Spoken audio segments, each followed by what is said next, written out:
Olá pessoal, vamos apresentar sobre o tema proposto à nossa equipe, estudo da toxicidade aguda. Os componentes da nossa equipe são Carla Vitória, João Victor, Larissa Lopes e Milena Silva. Toxicidade aguda dose única. Bom, os ensaios da toxicidade aguda em dose única são aqueles que são constituídos para avaliar a toxicidade produzida por uma determinada substância teste, quando essa substância é administrada em uma ou mais doses durante um período não superior a 24 horas. As observações que são feitas nos animais é após 14 dias da administração.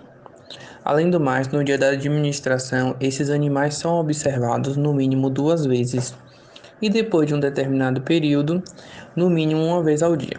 Esses parâmetros que são avaliados durante esse período são mortalidade, os sinais clínicos, variações no peso corporal do animal e também no consumo de ração e água, aspectos patológicos, hematologia e bioquímica, também a duração e a reversibilidade da toxicidade e algumas investigações anátomo e histopatológicas.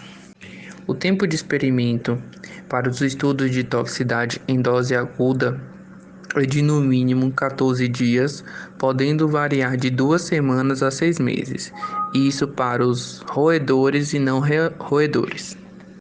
O tempo de experimento para os estudos de toxicidade em dose aguda é de no mínimo 14 dias, podendo variar de 2 semanas a 6 meses, isso para os roedores e não roedores. Já o tempo de experimento em dose repetida nos estudos de toxicidade é de um período de intervenção clínica for de até 2 semanas, que é a duração mínima dos estudos, de roedores e não roedores, e podendo chegar até 6 meses de intervenção também. Olá, meu nome é Carla e dando continuidade ao conteúdo abordado pelo colega, agora vou falar sobre as espécies dos animais que são utilizados nos estudos de toxicidade aguda de dose única e de doses repetidas. Em ambos os estudos, as espécies dos animais utilizados são camundongos, ratos, hamsters e coelhos.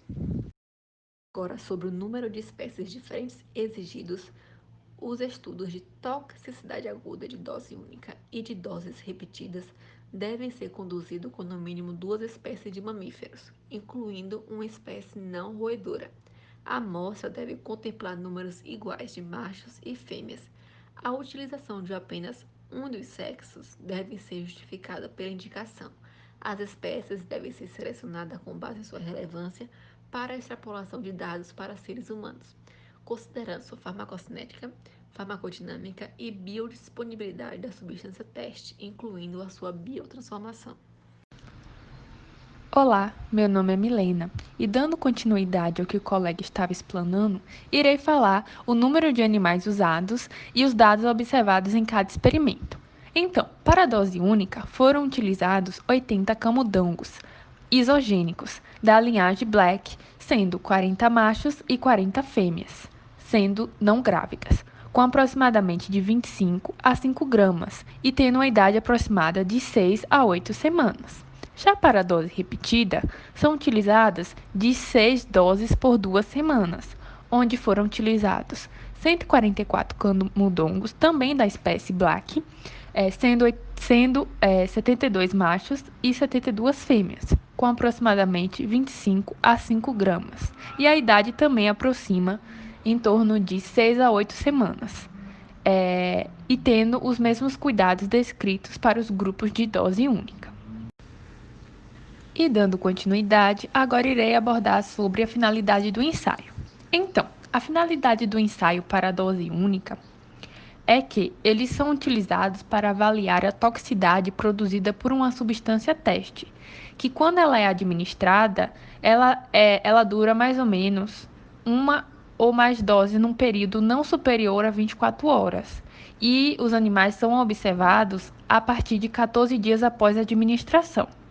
Já para a dose repetida, o estudo ele vai ter como objetivo caracterizar o perfil tóxico dessa substância administrada, Ou seja, a partir deles é possível observar as informações obtidas sobre os efeitos tóxicos, tendo a identificação do alvo órgão, a identificação do efeito da fisiologia do animal, através da metodologia, da bioquímica, da hematologia e da histopatologia, além das informações sobre as indicações do NOEL e do NAOEL.